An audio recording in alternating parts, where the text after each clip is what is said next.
네, 하나님의 말씀 시편 23편 1절 말씀입니다.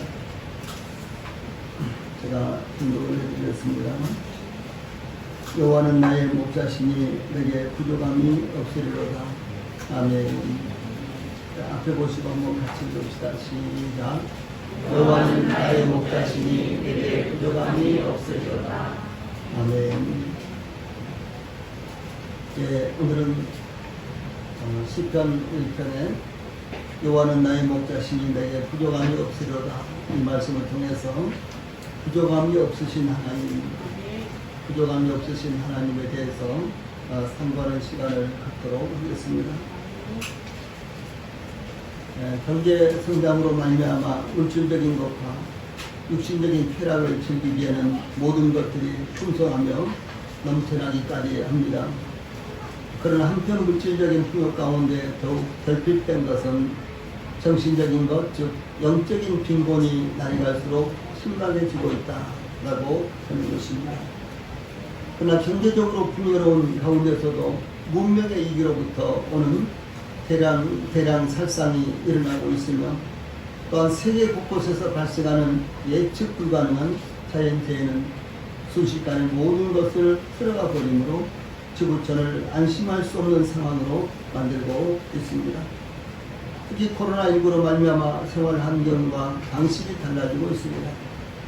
아무도 믿지 못하는 상황이 되었으며, 그 누구도 심지어 잘 아는 사람들까지도 가까이 하면서도 경계하지 않으면 안 되는 상황이 되었습니다. 더구나 아무래도 안심할 수 있는 곳이 없습니다. 그러므로 마치 살얼음을 걷는 것 같은 나날을 보내야 하는 시대가 지금 우리가 살고 있는 이 시대입니다. 이 다윗이 활동하던 그 당시에, 그 시대에는 오늘과 같은 문명도 이 코로나19와 같은 바이러스도 없었습니다. 그러나 다윗은 시시각각으로 조여오는 예측 불허의 위기 속에서 그의 생명을 찾는 원수를 피해서 쫓겨다녔습니다. 그것도 1, 2년도 아니고 약 10여 년 동안을 그렇게 쫓겨다녔습니다. 예, 그런 상황 속에서 다윗은 여호와는 나의 목자시니 내게 부족함이 없으리로다, 이렇게 고백하며 찬양을 했습니다. 이 과연 다윗이 이와 같은 어려운 상황 가운데서도 부족함이 없다고 고백하며 찬양했던 이유가 무엇이었을까요? 다윗이 부족함이 없다고 고백하며 찬양하는 이유는 사실상 2절부터 6절에 나타나고 있습니다. 그러나 오늘 우리가 주 예수님 안에서 과연 부족함이 없는 것은 무엇인지 상고하면서 하나님 앞에 영광을 올리기를 원합니다. 본문을 통해서 제일 먼저 우리가 상고할 것은 예수님이 우리의 삶의 목자이기 때문에 부족함이 없다라고 하는 사실입니다. 이 우리가 상고한 대로 하나님, 즉 예수님은 우리의 목자이십니다. 목자는 양들을 먹이며 지키며 보호하는 사람입니다. 이 다윗은 목자가 양들을 위해서 어떤 역할을 하는 것인지 잘 알고 있었습니다. 왜냐하면 그 자신이 아버지의 양떼를 먹이는 목자였기 때문입니다. 그러므로 다윗은 하나님께서 그의 목자이기 때문에 그를 어떻게 지켜주시며 보호해주실 것인가에 대해서 확신이 있었습니다. 이 다윗은 아버지의 양들을 치다가 아버지의 심부름으로 전쟁터에 나간 3명의 형들의 안부를 살피기 위해서 엘라 골짜기에서 블레셋이 대치하고 있는 이스라엘 진에 이르렀을 때, 이 블레셋 장군 골리앗이 이스라엘을 향해서 내가 오늘 이스라엘의 군대를 모여가였으니 사람을 보내어 나와 더불어 싸우게 하라, 이렇게 외쳤습니다. 그래서 이 블레셋 장군, 이 골리앗이 나와서 이스라엘 백성들에게 한 사람을 나에게 보내서 만약에 내가 이기면 너희들이 나의 종이 되고 내가 지면은 우리가 너희들의 종이 되겠다. 그러므로 한 사람을 보내라, 이렇게 하면서 이제 큰 소리를 치고 외쳤습니다. 그러나 이스라엘 군대는 이 골리앗의 이용에 기가 찔려서 도망하거나 숨고 이제 싸우러 나오지를 못했습니다. 그때 다윗은 이와 같은 광경을 보면서요, 이 사울 왕 앞에 나가서 그로 말미암아 사람이 낙담하지 말 것이라. 주의 종이 가서 저 블레셋 사람과 싸우리이다. 이렇게 자신이 이 블레셋 장군 골리앗과 맞서 싸우겠다고 요청을 했습니다. 그러나 사울왕은 내가 가서 저 블레셋 사람과 싸울 수 없으리니 너는 소년이요 그는 어려서부터 블레셋 이 골리앗은 어려서부터 용사의 민이라 이렇게 대답을 했습니다. 예, 그때 다윗은 사울 왕에게 그가 목동으로 아버지의 양들을 칠 때 어떻게 양을 지켰는지 말씀을 드리자 사울 왕은 곧 허락을 할 수밖에 없었습니다. 사무엘상 17장 34절부터 37절 말씀을 보면은 다윗이 사울에게 말하되 주의 종이 아버지의 양을 지킬 때에 사자나 곰이 와서 양떼에서 새끼를 물어가면 내가 따라가서 그것을 치고 그 입에서 새끼를 건져내고 그것이 일어나 나를 해하고자 하면 내가 그 수염을 잡고 그것을 쳐 죽였나이다. 주의 종이 사자와 곰도 쳤은즉 살아계시는 하나님의 군대를 모욕한 이 할례 받지 않은 블레셋 사람이니까 그가 그 짐승의 하나와 같이 되리이다. 또 다윗이 이르되 여호와께서 나를 사자의 발톱과 곰의 발톱에서 건져내셨은즉 나를 이 블레셋 사람의 손에서도 건져내시리이다. 사울이 다윗에게 이르되 가라 여호와께서 너와 함께 하시기를 원하노라. 이렇게 기록이 되어 있습니다. 이 다윗은 아버지의 양떼를 칠 때에 사자나 곰이 양들을 물어가면 사자나 곰을 쫓아가서 그들을 치고 그 입에서 양들을 건져내었다라고 하는 이와 같은 경험담을 말씀을 드린 것입니다. 이 사자나 곰이 다윗을 공격하면 다윗은 사자나 곰을 쳐 죽였다 이렇게 말씀을 드린 것입니다. 그런데 다윗은 자신의 힘과 능력으로 사자나 곰을 친 것이 아니라 여기 본문에 보면은 하나님께서 사자나 곰으로부터 자신을 지켜주셨다는 것을 고백을 합니다. 그러므로 하나님께서 블레셋 장군 골리앗의 손으로부터도 다윗을 건져주실 것이다 라고 하는 것이 다윗의 믿음이었습니다. 예, 다윗은 이와 같은 논리를 갖고 있었습니다. 즉 그가 목자로서 양들을 어떤 경우에 위험으로부터도 지켰듯이 하나님께서는 그의 목자로서 어떤 위험으로부터도 그를 지켜주실 것이다 라고 하는 이와 같은 믿음입니다. 그러므로 다윗은 고백하며 이와 같은 여호와는 나의 목자시다 라고 이렇게 하면서 고백하며 찬양하고 있습니다. 여호와는 그의 목자로서 어떤 경우에도 부족함이 없으시다는 것을 고백하면서 찬양한 것입니다. 이와 같이 하나님 즉 예수님은 우리의 목자로서 어떤 경우에든지 부족함이 없으신 우리의 목자다라고 하는 사실입니다. 두 번째로 예수님이 우리의 생애의 목자이시기 때문에 우리에게는 부족함이 없는 것입니다. 하나님은 예수님이 우리의 생애를 인도하시고 지켜주시는 목자다라고 하는 것입니다. 예, 그러므로 다윗은 여호와는 나의 목자시니 내게 부족함이 없으리이다 이렇게 고백하고 찬양했는데 그에게 부족함이 없다는 것은 하나님께서 그의 생애를 인도하시고 지켜주시는 그의 목자이시기 때문이라고 고백을 한 것입니다. 여기서 중요한 것은 여호와 하나님 즉 예수님이 나의 목자가 되어 계시는가, 예수님이 과연 나의 목자인가 라고 하는 사실입니다. 목자는 양들을 인도하고 지키고 책임을 지는 사람입니다. 그러므로 만약 예수님이 우리의 목자시라면 예수님께서 우리를 인도하시고 지키시고 책임을 져주실 것입니다. 그러나 만약 여러분 자신이 여러분의 목자라면, 여러분이 여러분의 목자라면 어떻게 되겠습니까? 여러분이 여러분들 자신을 인도하고 지키고 책임을 져야 하는 것입니다. 그러므로 예수님이 과연 여러분의 목자인가? 이것이 대단히 중요하다라고 하는 사실입니다. 그러므로 이 시간 여러분들 마음 가운데 예수님이 과연 나의 목자이신가? 하나님이 과연 나의 목자이신가? 이와 같은 믿음이 먼저 선제 조건으로 여러분들에게 있어야 되는 것입니다. 다윗은 베들레헴의 작은 성읍에, 베들레헴이라는 작은 성읍에 거주하는 이새의 8아들 가운데 막내 아들로 태어났습니다.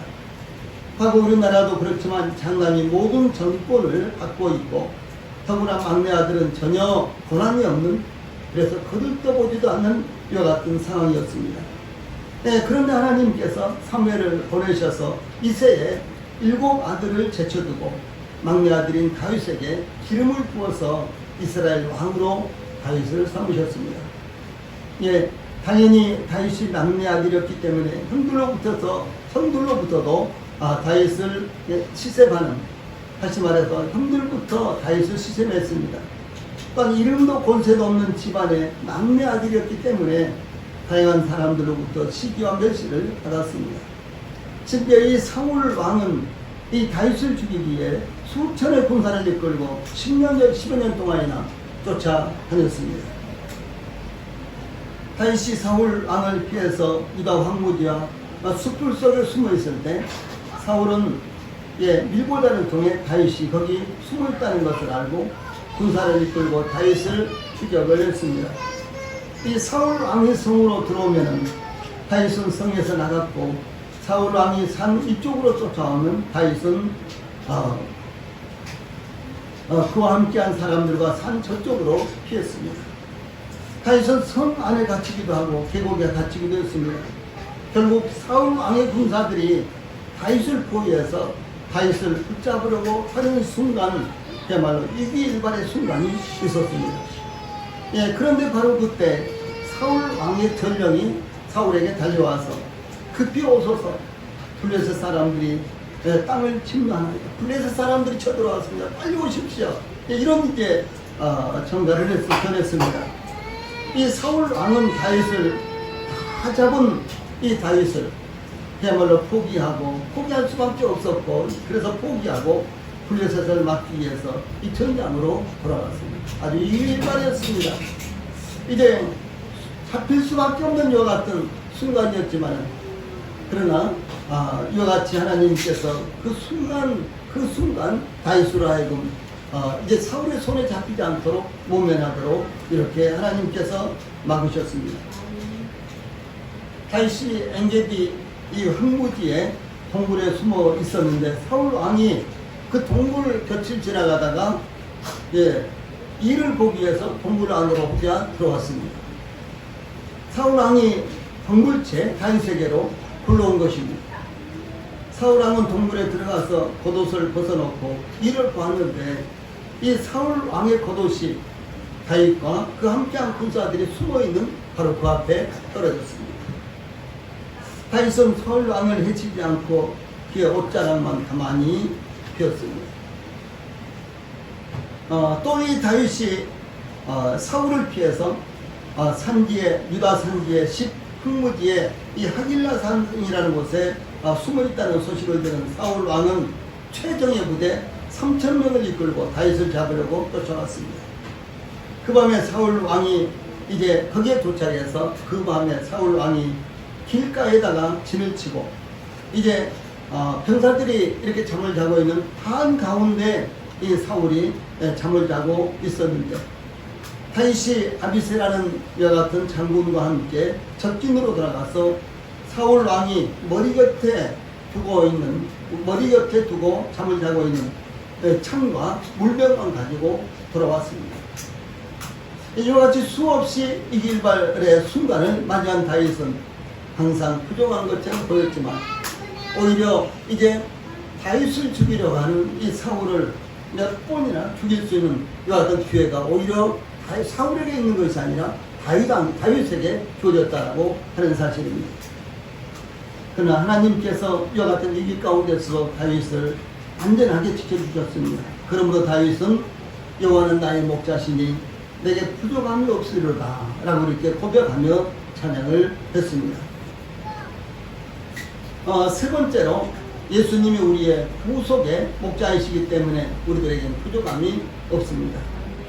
이 사도 베드로는 이렇게 증거했습니다. 너희가 전에는 양과 같이 길을 잃었더니 이제는 너희 영혼의 목자와 감독 되신 이에게 돌아가느니라, 이렇게 증거하고 있습니다. 예수님을 구주로 받아들이지 않는 사람들은 길을 잃은 양과 같습니다. 선지자 이사야는 소는 그 임자를 알고 나귀는 주인의 구유를 알건만은 이스라엘은 알지 못하고 나의 백성은 깨닫지 못하는 거다, 이렇게 외쳤습니다.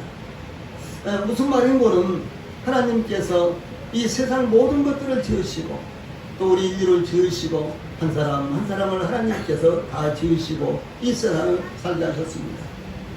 그러나 그 중에서 특별히 하나님께서 이스라엘을 선택하시고 이스라엘을 하나님의 백성으로 삼으시고 특별하게 은혜를 베풀어 주셨습니다. 그런데 그 이스라엘 백성들은 이제 선지자들이 계속해서 하나님께서 이와 같이 역사하시고 선택하시고 그들 가운데서 이제 역사하신다는 사실을 전했는데도 불구하고 이스라엘은 그 하나님을 믿지를 않았습니다. 그래서 소는 그 임자를 알고 그렇죠. 나귀는 주인의 그유를 알건만은 이스라엘은 이제 자신들을 지으시고 선택하신 하나님을 알지 못하고 나의 백성은 깨닫지 못하는도다. 이렇게 선지자 이사야가 외친 것입니다. 진돗개를 팔았는데 수백 킬로미터를 찾아서 집에 돌아왔다고 하는 말이 있었죠. 예. 소나 말도 집을 찾아오고 벌 있지 않습니까? 조그마한 벌. 이 벌은 눈을 가려나대요. 집으로 찾아온답니다. 정말 얼마나 영특한지 몰라요. 예, 우리 손톱만큼도 안 되는 그 조그만 곤충이 정말 영특하죠. 그러나 이 양의 경우는요, 어떤 거는 양은요, 모퉁이만 돌아가도, 이 모퉁이만 돌아가도 양은 방향을 잃어버려요. 길을 잃어버립니다.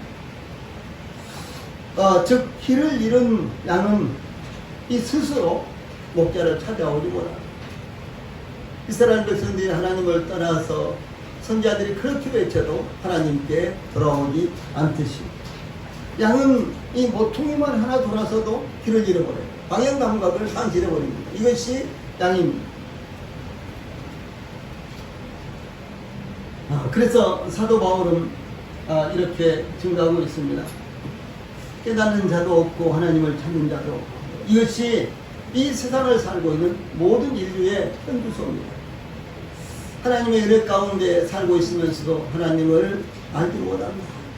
그리고 하나님을 찾지도 않는다. 그것입니다. 이 선자 스마냐는 여호와를 배반하고 따르지 아니한 자들과 여호와를 찾지도 아니하며 구하지도 아니한 자들을 멸절하리라. 이렇게 이제 선포를 했습니다. 심판을 선포한 것입니다. 이와 같이 인간은 그 스스로 하나님을 찾지를 않습니다. 예, 하나님을 알만한 것이 우리 주변에 널려 있는데도 불구하고 그것을 보면서도 하나님을 찾지 않습니다. 무엇인가 있을 것이다 그러면서 우상을 만들고 그것을 섬기며 그리고 알지 못하는 신을 섬기면서도 하나님만을 찾지 않습니다. 이것이 우리 인간의 모습이라는 것이죠. 그러나 하나님은 죄인들에게 구원을 베푸시기 위해서 하나님을 찾지도 않던 자들에게 하나님은 찾으니 되셨으며 또는 하나님을 부르지 않던 자들에게 하나님께서 나타나셨다라고 이사야 선지자는 이렇게 증가하고 있습니다. 아래 말씀 같이 읽어봅시다. 시작. 나는 나를 구하지 아니하던 자에게 물음을 받았으며 나를 찾지 아니하던 자에게 찾아냄이 되었으며 내 이름을 부르지 아니하던 나라에게 내가 여기 있노라 내가 여기 있노라 되었노라. 이렇게 이사야가 선지자가 증가하고 있습니다. 이 같은 말씀은 마치 양들이 목자를 잃어버리고 길을 잃어버리고 집을 잃어버렸을 때 목자가 양들을 찾아서 목자의 품으로 인도한 것과 같이 이 하나님을 알지 못할 뿐만 아니라 찾지도 않은 사람들에게 하나님께서는 자신을 나타내셔서 하나님의 품으로 돌아오게 하신 것을 의미합니다. 그러므로 하나님의 은혜는 부정함이 없는 것입니다. 특별히 본문 말씀은 이방인들인 저희들을 향해서 하신 말씀입니다. 저희들은 하나님도 조상 때부터 하나님을 섬기지 않았습니다. 또 뿐만 아니라 선지자들도 저희들 가운데는 있지 않았습니다.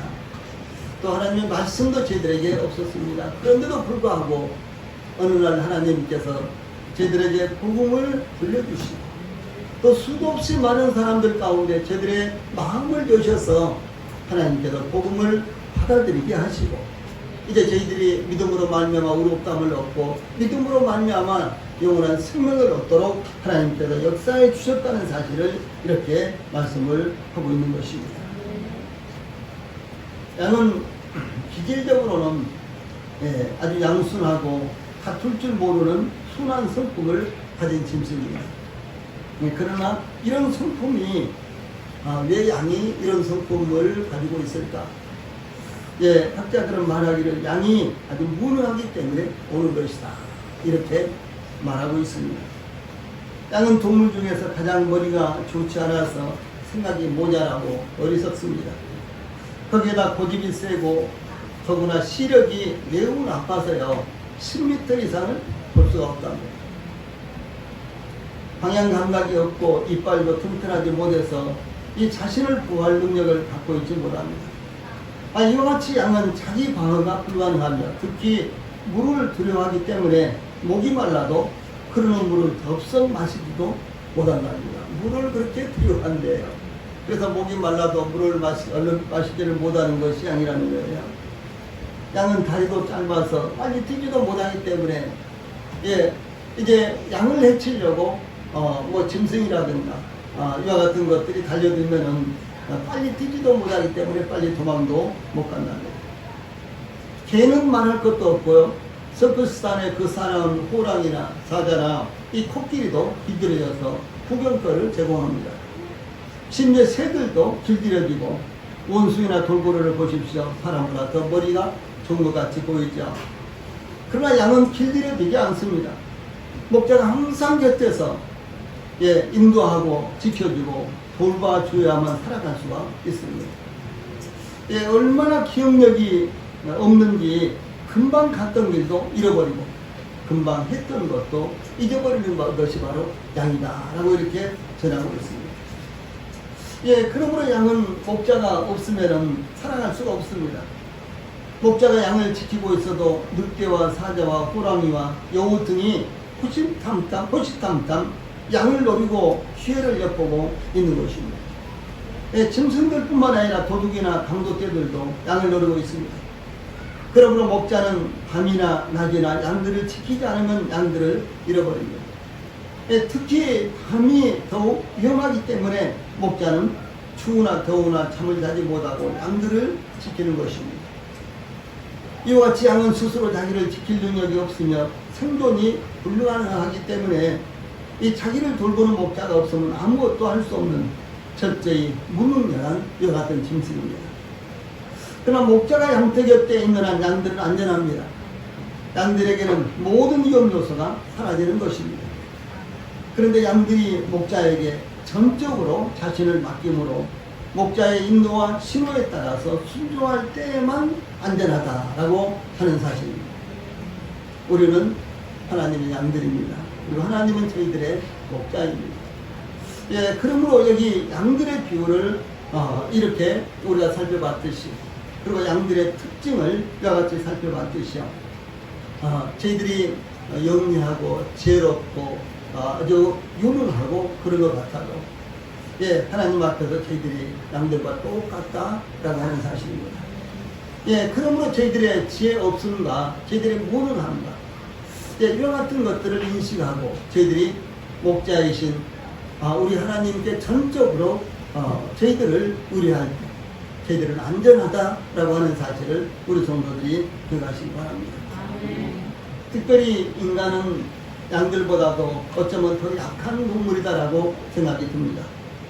우리는 모든 동물의 세계에서 인간을 따라올 동물이 없습니다. 인간처럼 문명과 문화를 읽은 동물이 없습니다. 하나님께서 하나님의 창조하신 모든 것, 즉 바다의 물고기와 하늘의 새와 가축과 온 땅과 땅에 기는 모든 것을 다스리도록 하셨기 때문이라고 창세기 1장 26절에서 증거하고 있습니다. 그러므로 우리 인간들이 이 지혜롭게 이와 같이 하나님의 주신 모든 것을 다스리도록 하시기 위해서 하나님께서 우리 인간들에게 지혜를 주시고 그리고 지식을 주셨다라고 하는 것입니다. 그러나 인간 스스로의 연약함을 생각해 보십시오. 하나님께서 수소나 양이나 염소가 나거든 7일 동안 그 어미와 함께 있게 하라. 제8일 이후로는 여호와께 화제로 예물을 드리면 연락하리라. 레위기 20장 27절 그 외에도 또 이와 같은 말씀이 있습니다. 그러니까 새끼를 낳으면 그러니까 수소나 양이나 염소가 태어나면은 일주일 동안은 엄마 젖을 어비 젖을 먹게 하고 그 다음에 제사로 드리도록 사용할 수 있다라고 하는 것이 율법에 이렇게 정해졌습니다. 왜 그랬을까요? 그래서 이 소나 양이나 염소는 단 7일 동안은 어미젖을 먹고 지낼 수 있도록 이렇게 율법에 정해져 있습니다. 태어나서 7일 동안만 젖을 먹으면 이 짐승들은요 스스로 생존이 가능하다라고 하는 사실입니다. 이래만 지나면은 그들이 풀을 뜯어 먹고 이렇게 하면서 생존 자체가 가능하다라고 하는 것입니다. 그런데 사람은 어떻습니까? 낳은 지 1년 만에 그냥 놔두면 어떻게 될까요? 상상을 할 수가 없죠. 자란 후에는 저절로 다 자란 것처럼 자기의 지혜와 자기의 능력으로 자기가 잘해서 잘한 것처럼 생각을 하고 있지만 그러나 낳은 지 1회 후에 그냥 내버려두면 어떻게 될까요?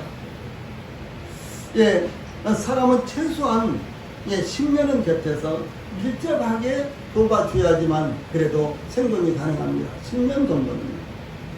뿐만 아니라 어린이집에서 대학까지 나오려면 최소한도 요즘은 20년은 걸려야지 사람 노릇을 하면서 살아가는 것 아닙니까? 양은 태어나자마자 혼자서 살아갈 수가 있지만 사람은 더욱 더 혼자서는 살아갈 수 없습니다. 곁에서 돌봐줘야만 살아가며 여러 사람이 함께 모여야만 살아가는 것이 바로 인간 사회입니다. 그러므로 갓 태어난 아기에게 부모가 절대적으로 필요하듯이 사람의 일생은 이 목자이신 하나님이 절대적으로 필요하다는 것을 의미를 하는 것입니다. 그러나 인간은 스스로 하나님께 돌아오지 않습니다. 지금도 세상 이야기를 하면 목이 아프도록 침이 마르도록 한도 없이 이야기가 쏟아져 나오지만 복음을 풀면은 금방 이핑계 저핑계를 대면서 자리를 두고 가는 모습을 우리가 수도 없이 보았지 않습니까? 이와 같이 모든 사람들이 하나님을 떠났습니다. 그런데 하나님을 떠나는 것이 바로 죄입니다. 하나님 말씀을 순종하지 않은 것이 죄입니다. 하나님을 믿지 않는 것이 죄입니다. 또한 하나님을 마음에 두기 싫어하는 것이 바로 죄입니다. 또한 모든 사람들이 영적으로 죽은 상태이기 때문에 그 스스로의 힘과 지혜로는 영이신 하나님께로 돌아올 수 없습니다. 양은 10m 이상을 볼 수 없을 정도로 시력이 좋지 않지만 인간은 하나님 앞에서는 시력이 아주 전무합니다. 우리 인간들은 하나님 앞에서는 시력이 아무것도 없습니다. 하나님을 앞에 두고도 하나님을 알지 못하며 하나님께서 베풀어 주신 은혜와 자연 환경 가운데 살아가면서도 하나님을 알지 못하는 것이 바로 우리 인간이다 라고 하는 사실입니다. 그러나 하나님께서는 죄로 말미암아 영원한 형벌을 받을 수밖에 없는 인간을 불쌍히 여기셔서 하나님의 독생자를 세상에 보내주셨습니다. 마치 양들이 길을 잃고 집을 잃고 목자를 잃어버렸을 때 스스로 찾아올 수 없듯이 인간의 노력과 능력으로는 죄를 해결할 수 없기 때문에 하나님께서 죄와 흠이 없으신 하나님의 어린 양을 세상에 보내주신 것입니다. 하나님의 어린 양이신 주 예수님께서 십자가에 못 박혀 피 흘려 죽음을 당하실 때 다 이뤘다. 이 말은 테텔레스타 그런 말입니다. 이 말씀은 다 갚았다. 다 이뤘다. 그런 말씀입니다. 영어는 it is finished. 이미 다 끝냈다. 다 마쳤다. 다 갚았다. 다 청산했다. 이렇게 선언하셨습니다. 그래서 모든 사람들이 지옥에 갈 수밖에 없었지만 그러나 모든 사람들의 죄값을 주 예수님께서 십자가에 못 박혀 죽으시면서 다 갚으셨습니다. 주 예수님께서 다 갚으셨어요. 우리가 갚을 수가 없기 때문에 우리는 단 조그마한 죄 하나도 우리가 갚을 수가 없습니다. 왜냐하면 죄의 삭은 사망이다 라고 말씀하셨기 때문에 이 사망이 죄로 말미암아 오는 것입니다. 그러므로 죄들의 힘으로 죄들의 노력으로는 죄값을 도저히 갚을 수가 없었기 때문에 주 예수님께서 죄들을 대신해서 십자가에 못 박혀 피 흘려 죽음을 당하심으로 그 죽음 자체가 주 예수님의 죽음 자체가 바로 저희들의 죄값이었다라고 하는 사실입니다. 그러므로 주 예수님께서 십자가에서 못 박혀 죽음을 당하실 때 다 갚았다, 다 이루었다, 다 끝냈다 이렇게 말씀을 하셨습니다. 여러분들의 죄값을 다 갚으셨어요. 여러분들을 대신해서 다 갚으셨습니다. 이제 모든 죄가 다 청산이 됐습니다. 이 사실을 여러분들의 마음 가운데 믿으시기 바랍니다. 그러므로 사도 바울은 이렇게 증거했어요.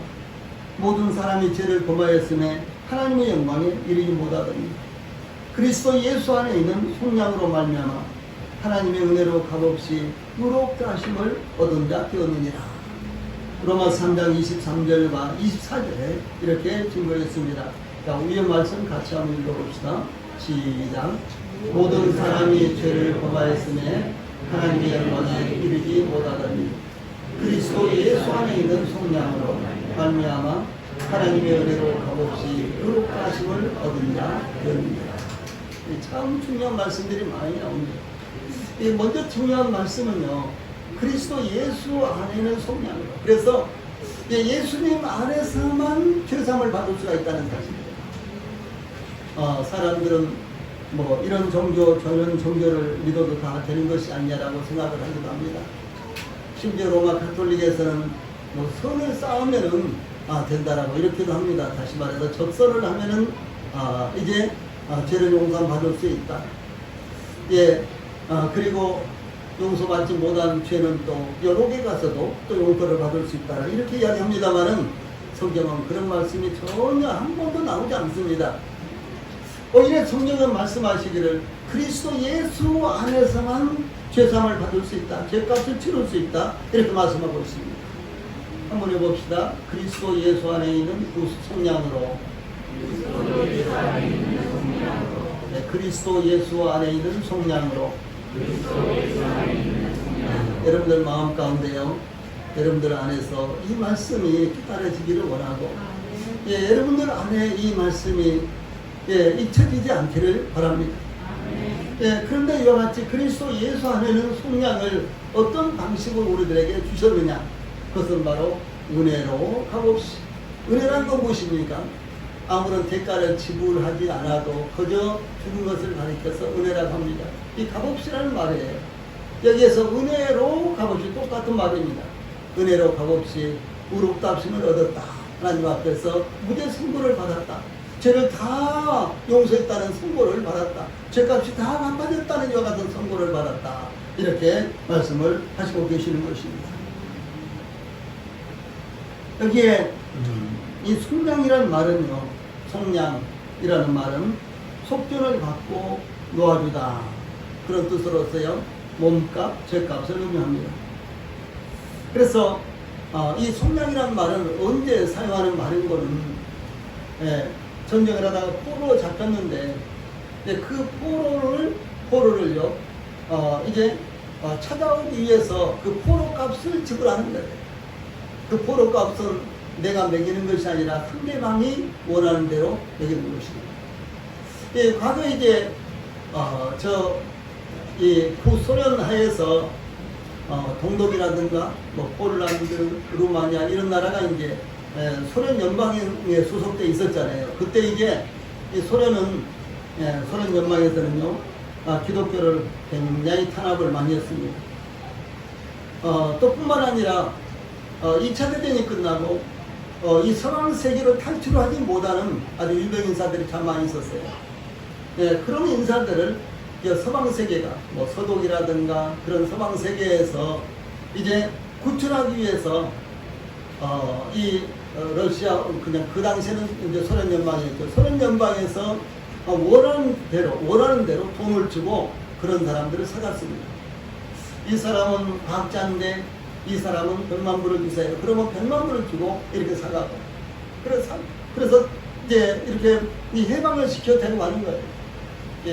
그 다음에 또 이 사람은 대단히 유명한 사람이니까 1000만 불을 주라. 그러면은 1000만 불을 지불하고 이렇게 포로를 사갔습니다. 그래서 어떤 포로는 몇 억짜리고, 어떤 포로들은 몇십억짜리고, 어떤 포로는 몇백억짜리고, 이렇게 해서 이제 포로들을 사갔는데, 그 당시에 동독이라든가, 내지는 이 소련이 돈이 없으니까, 돈이 없으니까 서방 세계에서 원하는 사람들을 값을 받고 이렇게 풀어줬습니다. 이것을 가리켜서 구속이라는 것, 속량이라는 것입니다. 그래서 몸값, 이 포로값, 혹은 죄값, 이제 그런 말이에요. 몸값, 혹은 포로값, 혹은 죄값. 이것을 가리켜서 속량이라고 합니다. 그러니까 저희들의 죄값을, 저희들의 몸값을요, 저희들의 값을, 저희들의 죄값을 예수님이 십자가에서 다 갚으셨다라고 이렇게 말씀하고 있는 것입니다. 그럼 무엇입니까? 속량을 은혜로 값없이 저희들에게 주셨습니다. 이 속량은 주 예수님께서 십자가에서 갚으신 이 속량은 아주 완전한 것입니다. 부족함이 없습니다. 아무것도 부족함이 없는 것입니다. 그러므로 히브리서 기자는 이렇게 증거합니다. 또 그들의 죄와 그들의 불법을 내가 다시 기억하지 아니하려 하셨으니 이것을 사하셨은즉 다시 죄를 위하여 제사 드릴 것이 없느니라. 이렇게 증거했습니다. 만약 일부분이라도 누구 말대로 자범죄가 남아있다면 그렇죠. 어떤 교회에서들은 자범죄는 자기들이 처리해야 된다. 아니 죄값은 어떤 죄든지 간에 죄값은 사망이에요. 죄값은 죽음입니다. 그런데 자범죄라고 어떻게 우리 인간들이 스스로 해결할 수가 있겠습니까? 우리가 지금 지은 죄가 뭐 어떤 죄는 만원, 어떤 죄는 10만원, 어떤 죄는 100만원, 1000만원, 뭐 1억 이렇게 되는 것이 아니라 우리의 죄는 그 죄가 어떤 죄든지 간에 죽음입니다. 사망이에요. 그래서 피 흘리기 없은즉 사함이 없느니라. 다시 말해서 피가 흘려진다는 건 무엇을 말합니까? 죽음이 없으면은 죄값이 갚아지지 않는다. 그러므로 어떤 죄든지 그 죄가 세상에서 죄로 여기지 않는 죄라고 할지라도 혹은 또 마음에 있는 죄라고 할지라도 그 죄값은 죽음입니다. 사망입니다. 그러면 그 죄값을 우리가 어떻게 갚겠습니까? 도저히 갚을 수가 없는 것입니다. 그런데 이 히브리서 기자는 그들의 죄와 그들의 불법을 내가 다시 기억지 않느라. 왜 기억지 않겠어요? 죄값을 다 받았으니까 기억지 않는 거예요. 그 다음에 이것을 사하셨습니다. 이렇게 죄값을 갚았기 때문에 다시 죄를 위하여 제사 드릴 것이 없다 라고 이렇게 말하는 것입니다. 만약 일부분이라도 남아있다면 또다시 이 제사가 드려야 되겠죠. 이 속죄 제사가 드려야 되겠죠. 그런데 우리의 죄가 하나도 남김없이 전부 다 갚아졌기 때문에 다시는 제사를 드릴, 속죄 제사를 드릴 필요가 없다라고 하는 것입니다. 다시 말해서 완벽하게 용서됐기 때문에 지극히 적은 죄, 심지어 생각나지도 않은 죄까지도 다 용서됐기 때문에 제사 드릴 것이 없는 것입니다. 그러므로 완벽한 것입니다. 더 이상의 필요가 없는 것입니다. 이와 같이 우리의 목자이신 주 예수님은 부족함이 없습니다. 그러므로 사랑하는 우리 성도들도 그리고 오늘 예배에 참석한 모든 분들도 다윗처럼 여호와는 나의 목자시니 내게 부족함이 없으리라 이렇게 고백하며 찬양하시기 바랍니다. 특별히 우리의 죄값을 대신하신 우리의 구속이 주 예수님의 십자가에서 완벽하게 갚아졌기 때문에 저희들에게는 아무런 부족함이 없는 것입니다. 여호와는 나의 목자시니 내게 부족함이 없습니다. 우리가 넉넉하게 구원받고 이 사실을 믿음으로 말미암아 우리가 넉넉하게 구원받고 넉넉하게 영원한 생명을 얻게 되었다라고 하는 사실입니다. 찬송 부르시겠습니다.